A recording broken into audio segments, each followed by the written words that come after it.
우리나라는 스마트폰 보유율이 높은 만큼 매일 수많은 디지털 데이터를 만들어내고 저장하며 전달하고 있습니다. 하지만 이 데이터를 관리하고 보존하는 일에는 상대적으로 취약한 편인데요. 오늘 주민피플 시간에는 4차 산업혁명 시대 무엇보다 중요한 원천으로 자리 잡은 데이터의 중요성에 대해 남영준 중앙대 문헌정보학과 교수와 얘기 나눠보겠습니다. 어서 오세요. 네, 반갑습니다. 네, 교수님 반갑습니다. 자, 석탄과 전기, 인터넷의 공통점은 산업혁명이 일어날 때마다 일종의 원유 역할을 했다는 것이죠. 4차 산업혁명에는 그 역할을 데이터가 할 것으로 예측이 되고 있는데요. 이처럼 데이터의 중요성이 커지는 이유는 어디서 찾을 수 있을까요? 네, 그 데이터가 매우 중요한 이유는요. 예전에서의 그 선진국이라 하면 그 하드웨어와 소프트웨어를 갖고 있는 나라가 선진국이었었습니다. 그런데 그 비약적인 소프트웨어 하드웨어 발전으로 인해서 이제 국가 간의 기술 격차는 거의 없는 상황이에요. 그러니까 결국은 얼마나 많은 그 제품의 완성도나 그다음 정밀도가 높으냐가 일단 국가 간의 경쟁력이라 보고 있거든요. 근데 그 경쟁력을 높이기 위해서는 동일한 하드웨어 소프트웨어를 사용해서 그 동일한 제품을 만들어내면 있어서 데이터의 그 투여도 얼마나 많은 데이터, 얼마나 좋은 데이터가 들어간지에 따라서 완성도가 좌우되기 때문입니다. 그래서 데이터를 많이 갖고 있는 국가 혹은 기업이 세계 경쟁력을 갖고 있는 국가나 기업이 되는 거죠. 그래서 데이터가 지금 4차 산업혁명 시대에선 굉장히 중요한 국부자원이 되는 것입니다. 네, 국가의 경쟁력은 데이터가 좌지우지한다 맞습니다. 이런 말씀이신데요. 그래서 최근 정부는 공공 데이터 공개 정책을 통해서 여러 가지 데이터를 개방하고 있습니다. 자, 그런데 이런 데이터들을 잘 활용하지 못하고 있다 이런 목소리도 나오거든요. 그 이유는 뭐라고 보시나요? 크게 우리들이 생각하는 두 가지 이유입니다. 하나는 공무원분들이 갖고 있는 생각입니다. 혹시 자기가 개방한 데이터가 혹시 잘못된 데이터이거나 혹은 개인정보와 같이 민감한 데이터가 의도치 않게 같이 그냥 노출이 돼서 혹시 이것이 큰 문제가 야기될까 봐 하는 우려 때문입니다. 또 다른 하나는 또 그 민간에서 원하는 데이터는 우리가 2년마다 받는 국민건강보험의 건강검진 있죠. 그 데이터를 실은 제약업계라든가 혹은 뭐 병원업계라든가 보험업계에서는 굉장히 원해요.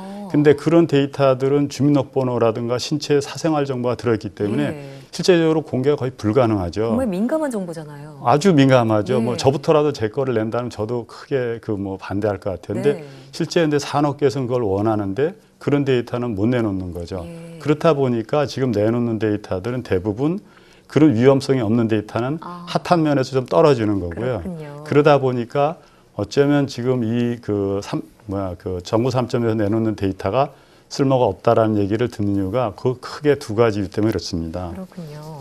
자, 빅데이터 기술은 말씀하신 이런 방대하고 좀 의미 없어 보이는 그런 기술들, 자료들 중에서 정말 유의미한 결과를 도출해내는 게 목적이잖아요. 맞습니다. 그러려면 정말 특별한 기술들이 필요할 것 같은데 데이터를 그냥 단순히 접근해서 분석하는 게 아니라 데이터를 과학으로 접근해서 분석하려면 어떤 방법이 필요할까요?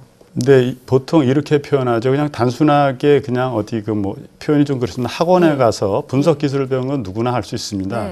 그러나 빅데이터라든가 데이터 산업 시대의 그 유의미한 데이터들은 인사이트가 중요한 거거든요. 어떤 데이터가 있느냐도 중요하지만 어떻게 쳐다보느냐가 중요하기 때문에 인문학적 마인드 혹은 수학적 마인드 혹은 공학적 마인드가 아주 종합적으로 필요하죠.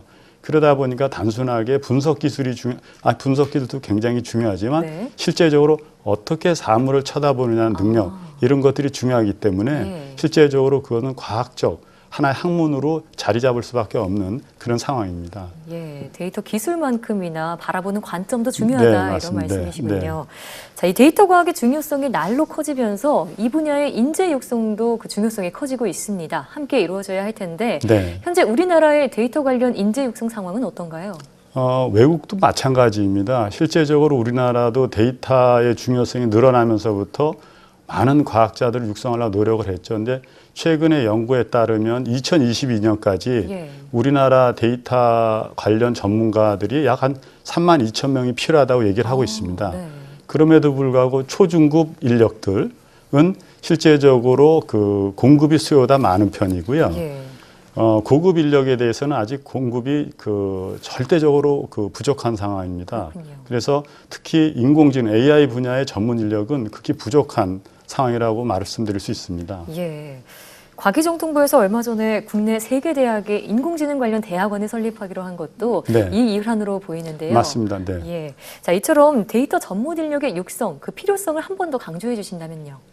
저희가 그 경제 발전을 이룬 여러 가지 요인 중에 하나가 옛날에 그 예전에 네. 원유에 대한 정제 기술을 가지고 우리가 산업, 화학 분야의 산업을 일구었지 않습니까? 네. 그래서 우리가 선진국에 들어와 있는데 앞으로는 데이터의 정제 기술이 실제적으로 초선진 국가로 가기 위해서 가장 중요한 부분입니다. 예. 그러다 보니까 지금 4차 산업혁명 시대에 데이터의 정제 기술을 갖추지 못하면 우리나라가 초선진 국가의 진입이 그만큼 늦어지기 때문에 전문가 육성이 굉장히 시급한 편입니다. 네. 자, 데이터 분석과 활용과 관련해서요. 또 뭐 인재 양성도 중요하지만 늘 따라다니는 문제가 네. 개인정보 침해, 저희가 앞서도 얘기를 했지만 이 부분입니다. 네. 우려가 늘 있는데 이런 점은 어떻게 해결해야 할까요? 가장 어려운 부분이죠. 그런데 실제적으로 그는 문화적 차이라고 저는 늘 어디 다른 장소에 표현을 하는데요. 얘를 뭐 적절한지 모르겠습니다. 우리나라는 법에서 개인정보를 사용해서는 안 된다. 다만 이럴 때 사용한다라고 정의가 내려져 있어요. 네. 그러니까 이렇게 표현합니다. 저는 우리나라는 차를 유턴할 때 유턴 허락 사인이 있어야지만 유턴이 됩니다. 네. 근데 서구 특히 미국에서는 아무 데서나 유턴을 할 수가 있고 다만 유턴 금지 표시가 있는 데서는 유턴할 수가 없어요. 그와 똑같이 우리는 법에 의해서 선제적 규제를 하고 있고 예. 미국에서는 활용을 하다가 문제가 생기면 그때 규제가 이루어집니다. 그거는 문화의 차이일 뿐이거든요. 예. 그래서 그런 것들을 그 문화의 차이를 그냥 국가가 개인한테 맡기기보다는 국가가 나서서 실제적으로 개인정보가 붙어있는 데이터는 대부분 국가가 관리하고 있거든요. 네. 그러니까 국가가 데이터 프리존을 만들어서 실제적으로 그 사용자는 그 데이터 프리존에 들어와서 마음 놓고 그 데이터를 마음껏 쓰고 그 결과값을 가졌지만 다만 봤던 데이터는 그대로 두고 나오는 거죠. 예. 그러면 국민들은 자기의 개인정보 활용은 됐지만 완전하게 그러니까 보안이 이루어지고요.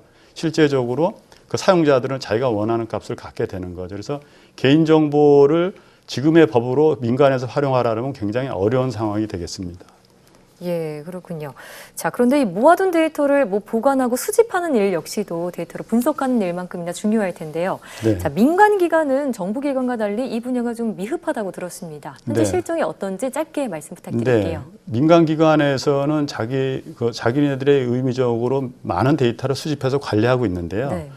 뭐 도산이라든가 통폐합을 해서 그 데이터가 소실될 때 어떠한 보존적 정책이 거의 이루어지지 않고 있어요. 예. 그러다 보니까 민간에서 갖고 있는 개인정보라든가 중요한 자기네 자사들의 민간 데이터들이 사라지는 것을 어느 정도 사라지고 있냐에 대해서는 아직 국가가 통계조차 못 내고 있을 정도입니다. 네. 그래서 이제는 어느 정도 국가가 나서서 정부가 나서 최소한의 중요한 유의미한 민간 데이터들도 보존할 수 있는 정책적 보완이 필요하다고 생각하고 있습니다. 예, 방금 뭐 정책적 보완 말씀하셨는데 네. 그럼 앞으로 데이터 관련 정책은 어떤 방향으로 나아가야 할까요? 네, 제가 뭐 강조하는 겁니다. 자유롭지만 국민이 안심할 수 있는 데이터 생태계를 조성했으면 좋겠다. 네. 그 자유롭다는 것은 마음껏 사용할 수 있다는 걸 뜻하는 거고요.